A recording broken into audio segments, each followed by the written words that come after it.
How we made $500,000 in 40 days with just $10K in budget, a full step-by-step breakdown. But before that, who am I? My name is Victor and I worked with Samuels and Hormozi at Skool, and now we run a few info businesses which we partner up with. The niche that we worked with this creator was career development. Nothing fancy, it was not AI, nothing that's trending right now. It's actually quite boring, and he was running this business for quite a while. It was like 3-4 years, and business was slowly declining. From each launch, each product that he was rolling out, it was doing a little bit worse or similar to before, and it was definitely on a downward spiral.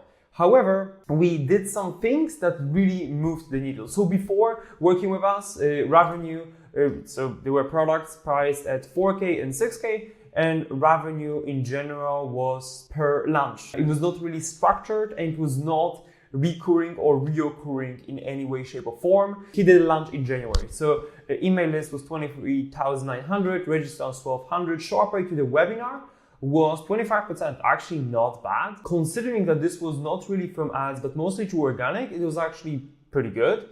And also attendees, he had just 300 people. However, he sold 10% of the audience live, and he sold 30 of those people one-on-one, and cash collected. It was 212K and refunded 15 people, which was also very rough, which we fixed literally all of those issues quite fast. And we had just the founder and a bunch of contractors, so it was good at business for like operations purposes, but not really to really scale them to take it to 8 figures. And the funnels that we had was, for that one, it was just promoted via email, and he had some social media presence, and that's how it happened. The only reason was those numbers are better than most people because he had a very deep expertise, and this is not something that's just a hustle bro selling to some bunch of beginners how to start like some business opportunity. It was a creator with a very deep skill set. So the funnel that we did to improve things, kind of like our order of importance,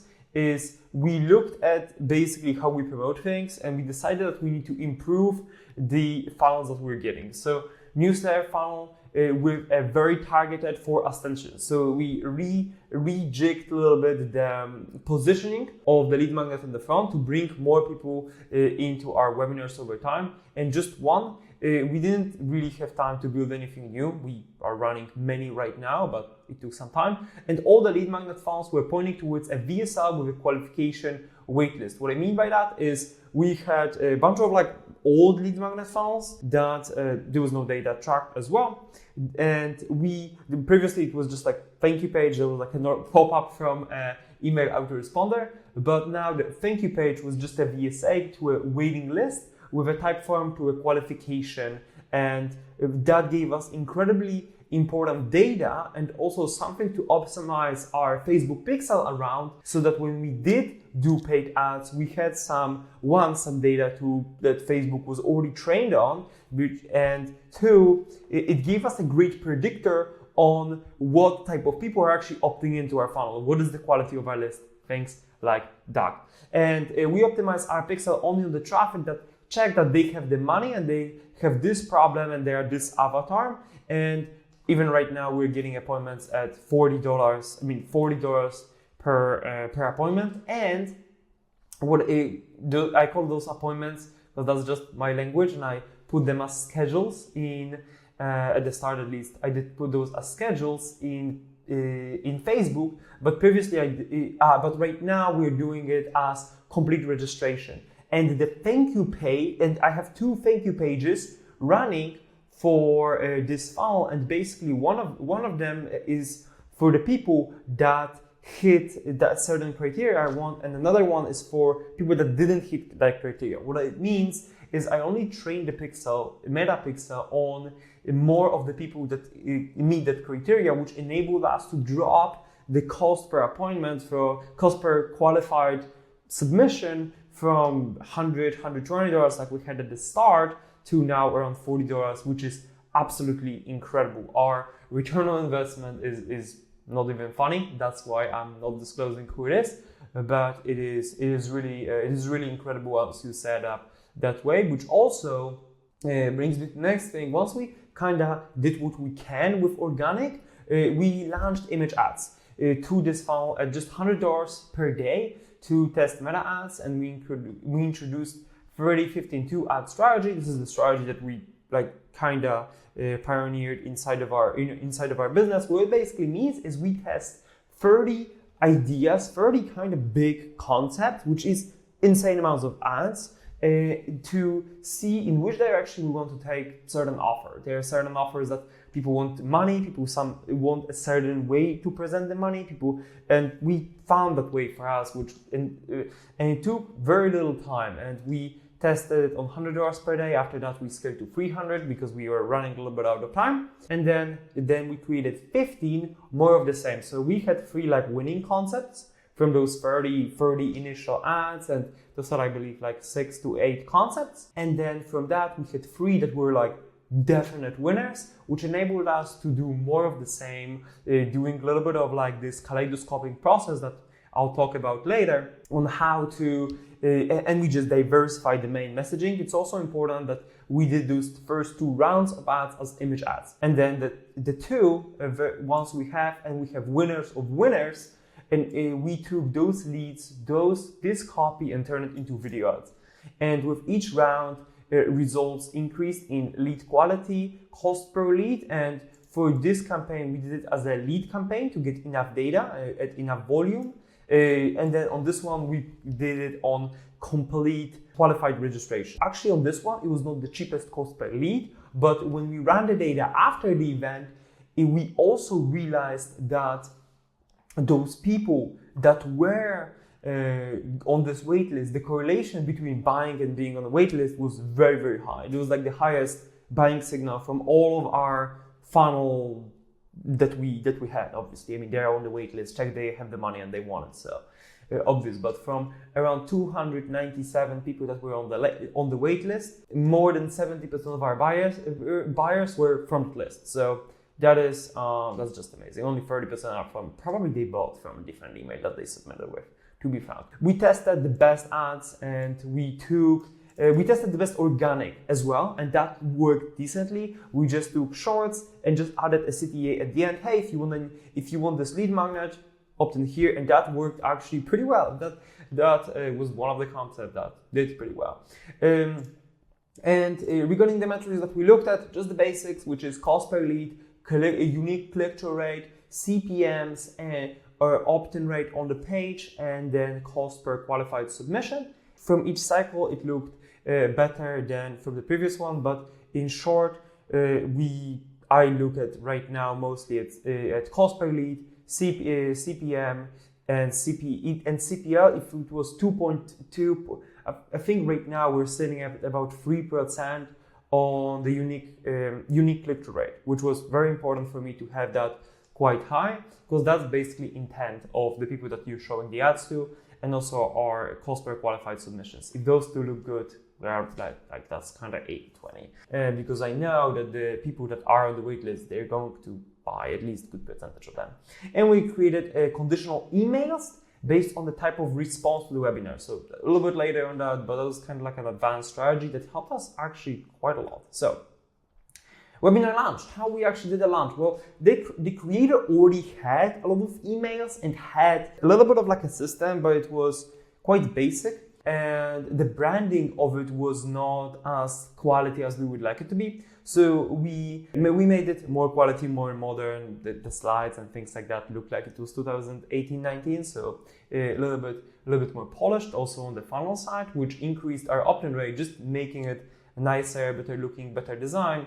From my rough estimations, using just dividing a bunch of numbers, was around 12 to 15%. Our opt-in rate jumped to 25%, just pretty much overnight, which is a massive, massive difference. So this is, we try to improve and clean design on all levels within time constraints. So webinar launch, we added a simple explanation of the mechanism. His explanation of the mechanism was 12-15 minutes. It was quite complex with 4 stages and a lot of text on the slides. We tried to make it one headline, 2 to 3 bullet points, absolutely max, and just one sentence that's not more than one line and maybe half, because that's just confusing to people, and adding way more slides. One of the easiest strategies to have a better converting webinar is just go from whatever amount of slides you have to 300 to 500 slides. Just for reference, Hormozi, for his book launch, and he was presenting for like 1.5 hours. He had, I believe, 1,100 slides, which is crazy. Right now, with one of the bigger funnels that we're running, we have, I think, 450 slides, and it's like 1.5 hours as well. So definitely add more slides. And that's what we did. More examples. So I remember from Alex, he said a while back that sometimes you don't need to tell people 100 beneficial things about the wheel.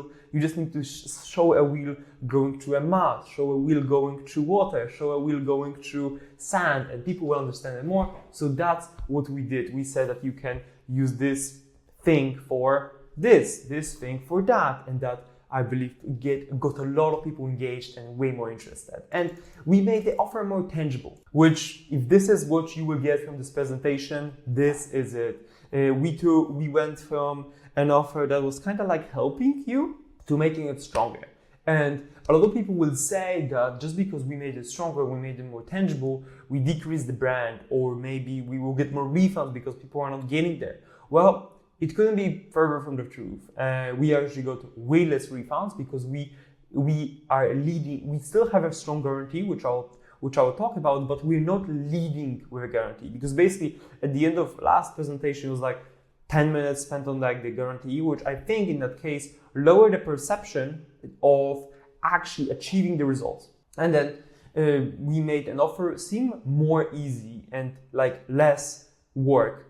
So that is very important, because if you say like you will get 120 hours of courses and you will get 17 like presentations, and you will get one-on-ones with this person, you get one-on-ones with that person, it sounds like a lot of cool things and like a basket of cool things, but it is not a grocery store. It is not more is better. It actually, like 120 hours of professional development course, it sounds like shit ton of work. So we made it, we didn't even mention the amount of content they will go through. We mentioned the milestones they will achieve, and the transformations reaching each milestone will help them achieve, which made a big difference in how engaged people were during an offer. Because previously I also realized with some of the other webinars I was consulting with that people were jumping away when like from the webinar when they heard something they didn't like, or they weren't as engaged. And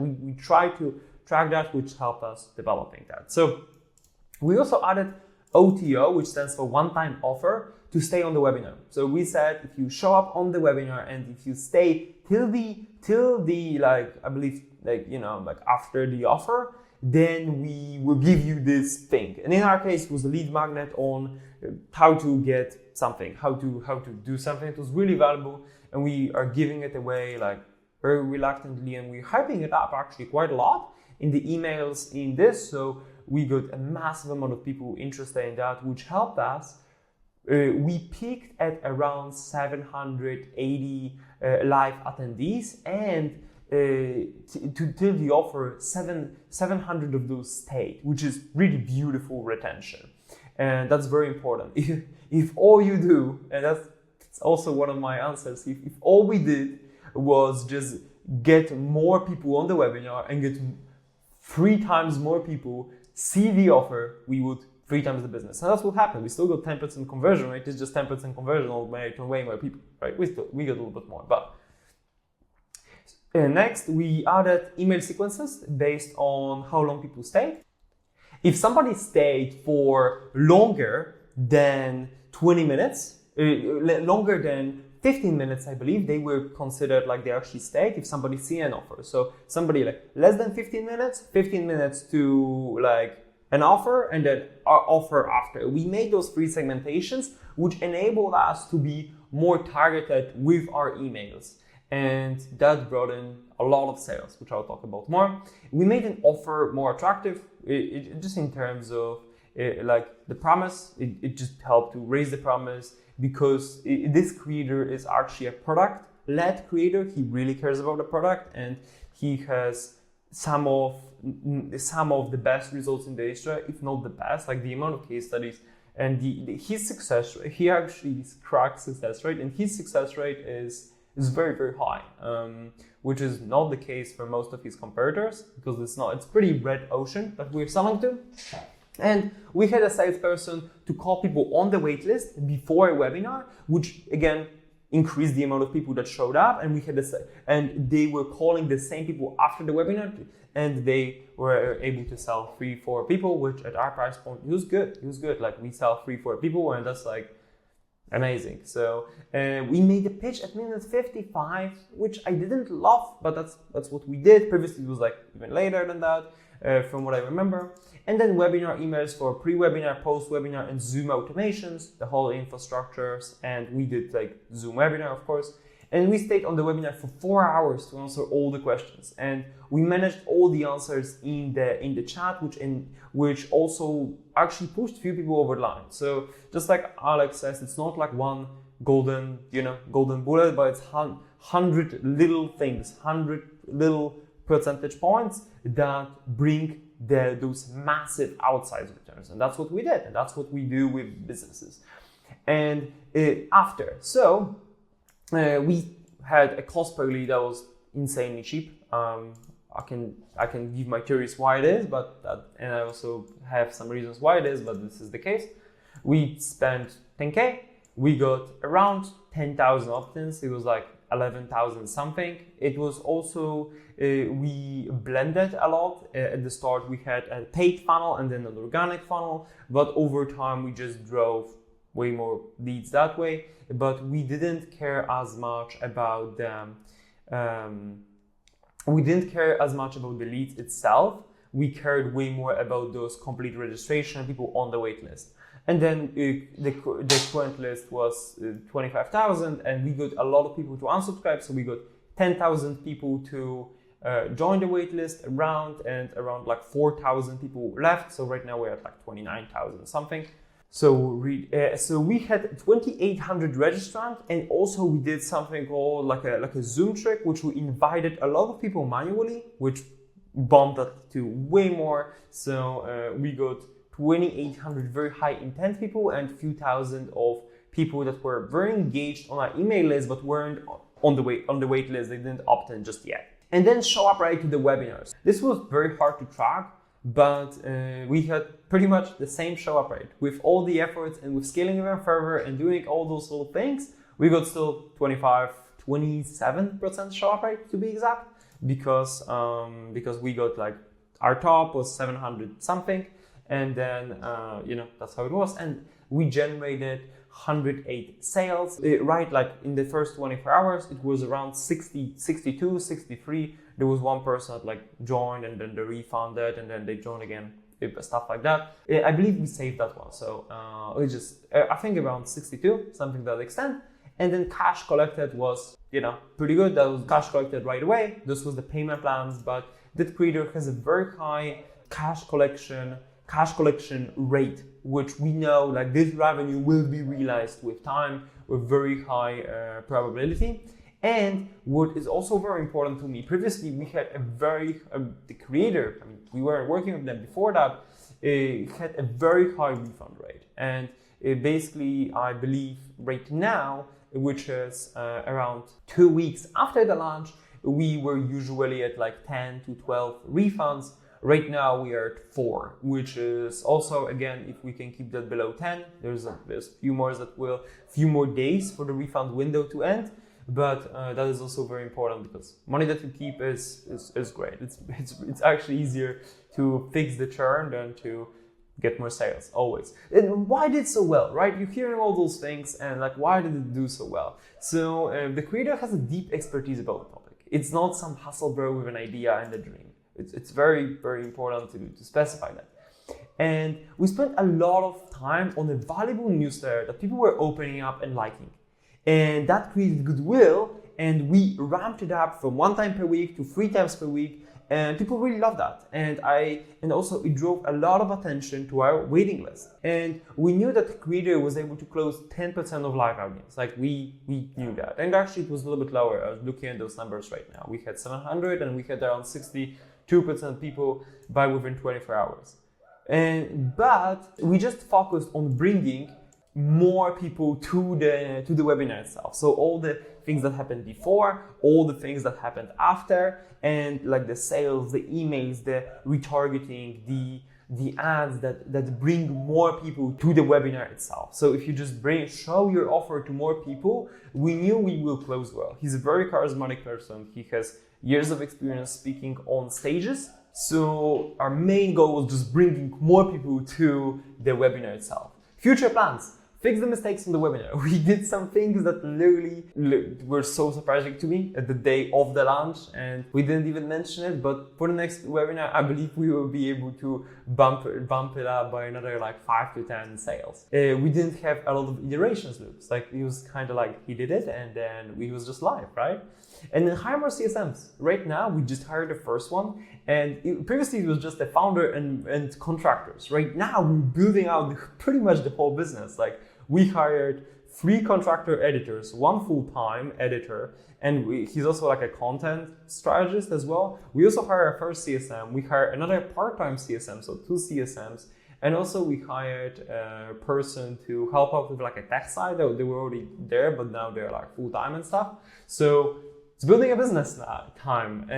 Now, and founder's time is fully consumed by the fulfillment, and this it was. So we hired an expert CSM, and so we'll hire another expert CSM to help him out. I'm actually in the process of hiring him. We will spend more time and money on content. We are doing it, and we will do more of it. And that is also like seeing the impact of it will help a lot. And we also realized that those people, that more than 50% of our sales came from previous efforts that he was doing, but we did a very good job at monetizing that potential. Still, a lot of people came from ads, but those strategies that we implemented helped to sell a lot of people. But basically, if you know that most people will buy after like 3 to 6 months, then what you should do is you should spend as much money as possible to just right now to create that better future in 3 to 6 months, right? So spend way more money on ads, like that's obvious. I wrote that even twice.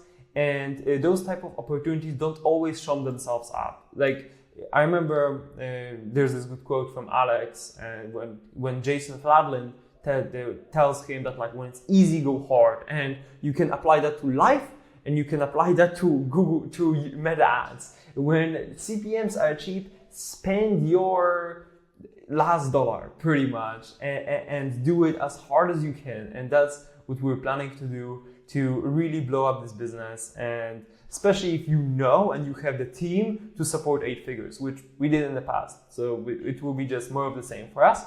And we will create an SLO to sell some of the courses that he has. So he has very valuable free or near free courses he sells for like few dollars. Basically, it's like almost charity for him. He has a very deep expertise in certain topic. We will sell that for few more dollars, and we're not planning to make so much money with it. We're just planning to get awareness, and we know that if somebody consumes those, they are way more likely to ascend over time. Those skills are highly correlating with going to that next step.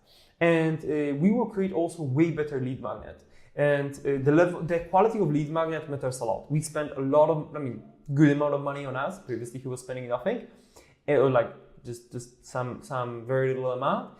But most people were bouncing after reading a lead magnet or reading about it. Those lead magnets weren't as good. That's why like our unsubscribe rate after people joining a waitlist, joining email list was horrible. So it was like 30 or 40%. So we want to fix that. And we made a very nice streamlined lead magnet, and basically the key to it is just spend a few days on it. Like if you are a smart, hardworking individual, if you spend a few times on it and like refine it, make it nicer, make it look better, make it simpler, we turn it from like a PDF in a Google Drive to a nice video with slides, with like 1 sentence for each slide, with pictures, with demonstrations, way more slides. So it's kind of like a mini webinar.